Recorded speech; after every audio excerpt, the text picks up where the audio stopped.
So what is the main difference between a normal student who can only study a couple of hours and a top student who can study up to 12 hours a day with full focus? If you look at the top students, you'll notice that a lot of them are able to study for very long periods of time. And for the past few months, I was able to study for 12 hours a day. Okay, maybe not every day because I have a life too. So how do they do it? And while it can be argued that 12 hours isn't really the most efficient for most people, it still begs the question, how the hell are they able to endure and to study longer than the time we are even awake? So what's the secret? What's their secret to studying for such a long period of time without burning out? Well, the secret to studying 12 hours a day is tip number 1. Studying 12 hours isn't realistic. The first thing you need to know when you want to study 12 hours a day is that you don't really need to study 12 hours in the first place. I'll admit, 12 hours is way too long even for a productive, studious person. You can study intensively for 2 to 3 hours a day, and that's pretty much enough for most people. 12 is generally agreed as what the fuck. Even if people regard Korean students as the prime example of a studious student who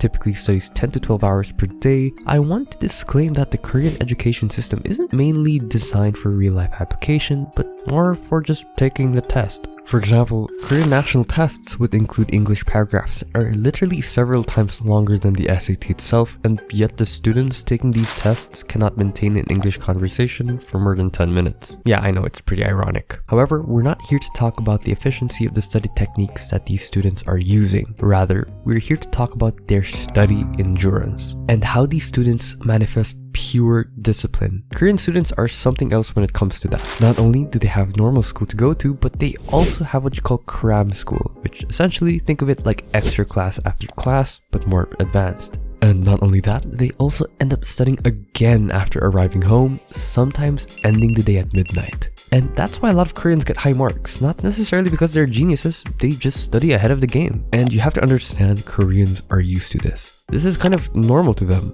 This amount of studying is normalized in Korea.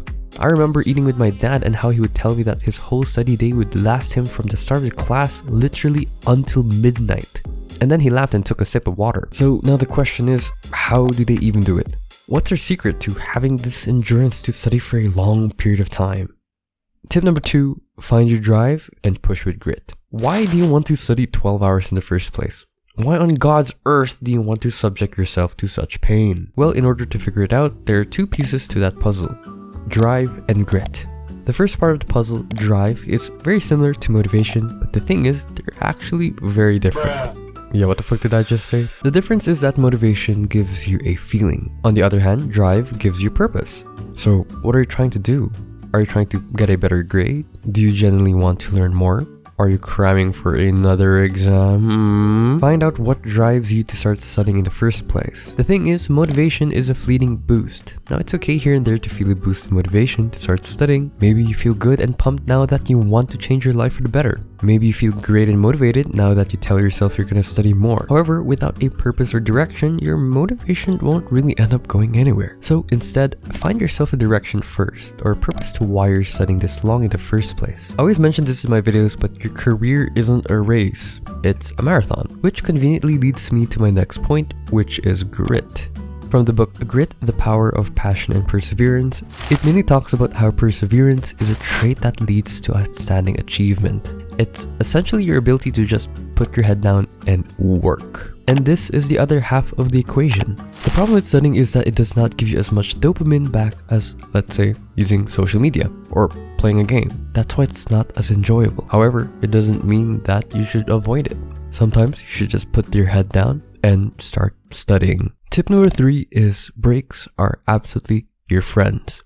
With benefits. I mean, it has a lot of benefits. I know this is a very obvious tip, but you're not necessarily meant to study 12 hours straight. Your brain does not work like that.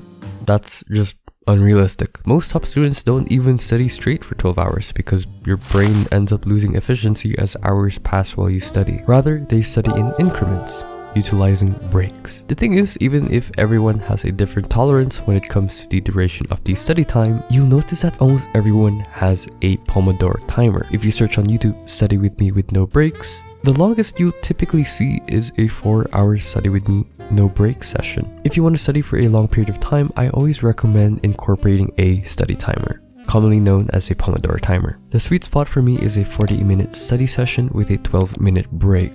I typically use a Pomodoro timer website or a timer on my laptop and I put it on my second screen. Or I use my phone's Pomodoro app. Now, some people take long breaks after certain intervals, however, I'm too lazy to set up that kind of thing, so yeah. A bonus tip is that if you're distracted with your phone while studying, you can set it to silent and put a Pomodoro timer there. Or you can use an app or plainly use the timer function as well. Having the Pomodoro timer on your phone will help you avoid being distracted while reminding you to study in the moment. I told you, breaks are your friends with benefits. Tip number 4 is to plan your study. And I think a lot of people overlook this step, but not only can planning your study session help you study longer periods of time, but it's also a good motivator for you to start studying in the first place. Why? Well, remember how a while ago I mentioned how you need a direction when you start studying for long periods of time? Same principle. My typical way of planning is less is more. And no, I'm not talking about the amount of topics I have to study. I'm talking about how I plan my study sessions in general. Essentially, I use a simple checklist. I usually have a checklist of the topics that I have to tackle for the study session. That way, not only do I not get lost while I'm studying, as I go through my study session, I can slowly tick off the boxes, giving me a sense of accomplishment. The Pomodoro website I use already has a built-in checklist, so I usually end up using that. Tip number 5 is to get out of that chair. Now, trust me when I say studying sucks the literal soul out of you, even with breaks. No normal person should study for 12 hours long. Of course, unless you're James Scholl. But since you're already at this point of the video, I assume that you want to do it anyway. So how do we make sure that our 12-hour session is bearable to the very least? Well, just be physically active. And no, I'm not talking about being an athlete or anything like that. I'm just talking about simply being a little bit more physically active. Make yourself a workout routine. Walk in the morning. Lift some weights. Literally just get out of that chair. Working out not only helps with stress, but it also increases your energy throughout the day. I try to work out earlier during my study session, typically before or after lunch. I find that I enjoy working out in the middle of the day when the sun is high, which is hella rare in this city I freaking live in. You can use your workouts to split your study session into 2, so that way, after a long first half of your study session, you can blow off some steam and improve your energy as well. The last thing I want you to do is to literally sit on your chair for 12 hours a day. Stop it.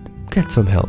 Touch some grass. And finally, a bonus tip is to join a study community. There are lots of study communities out there. For example, you can join study discords where you will see lots of students studying in their own time, even with cameras on or sharing their screen. I find that joining a study community or having yourself surrounded with studious people will help you motivate you into, being a studious person yourself. So I highly recommend joining a study community. You can search up online or you can join Discord as well. And if you're asking me to make a Discord, I'm working on that. I'm working on it. But yeah, those are the tips I would give to study 12 hours a day. However, I feel like it won't be a proper video without me saying that you don't have to study 12 hours a day.